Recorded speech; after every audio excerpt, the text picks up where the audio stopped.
boom. I drop that knee down and underneath his hip. So I kind of got him lifted up a little bit. What I mean is he's moving forward trying to fight it, so he's off that and kind of starting to lift his hips up typically. It's perfect time to just bang my knee right into his hip. Might even like out for the guy. That's good. So I'm trying. See, I didn't even pop my hips yet, and I've already broken him to 90. Just by dropping that hip down. Dropping that knee down, blocking his hip. So let's focus on that as you guys try to drill this more. Now, obviously, guys not going to let you just lock up with gut wrench, right? It's like, it'd be pretty stupid for them to do that. So first, we're going to talk about some defense and how to even set this up to get it in. Just very basic stuff, some hand fighting stuff on bottom to do. And that's the other thing with freestyle and Greco. What do you have to do when you're on bottom to get a point? Or what do you have to do in folk style wrestling to get back to your feet if you're on bottom? Yeah, you got to stand up, right? Got to get an escape. What do you got to do in freestyle to get back to your feet? Yeah, wait 10 seconds, don't get turned. Like, if you don't get turned in 10 seconds, they're going to bring you back to your feet. So, a lot of people are kind of lazy on bottom freestyle, just like, oh, if I still get turned, but you also got to have some active defense, okay? But it also means you got to be active on top to try to score, because the best scoring opportunities in freestyle and Greco are in what we call the par-tier position. Not referee's position, we call it par-tier.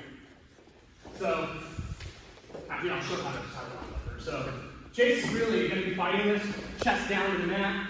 He's not going to want me to basically, I'm not just going to be able to come in with, oh, Jason, I'm not with a gut wrench, please. Like, how does that sound? No, you're going to fight the guy and really fight to get your hand underneath. It's one of the most basic things, kind of similar to folk style. It's really just cross face, quite frankly. You come here, right across the face, into the far shoulder here, lift up, take one arm through. Can everybody see that? There's a lot of people back here who are saying yes and they can't see that. Let's all scoot over this so everybody can see. So once again, he's not going to want to let me. He's not being active in terms of hand fighting right now. We'll get into that in a little bit. But he's got a good chest feel over the mat. He's not just going to let me lock up a gut wrench. So I'm fighting here. I got to get his chest off the mat. One of the easiest ways to do that is just come up here, go across. It doesn't have to be like a hard cross face or anything. I just need to get somewhere on his chest to allow me to basically grab his pec or his shoulder, whatever it might be.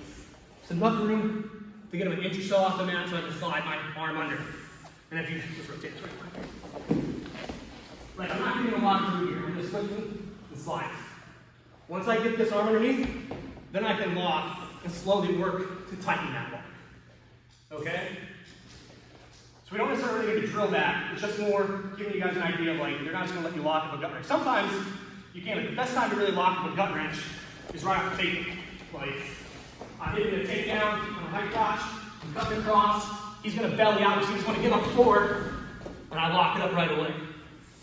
That's really the best time to lock it up is off of a takedown attempt.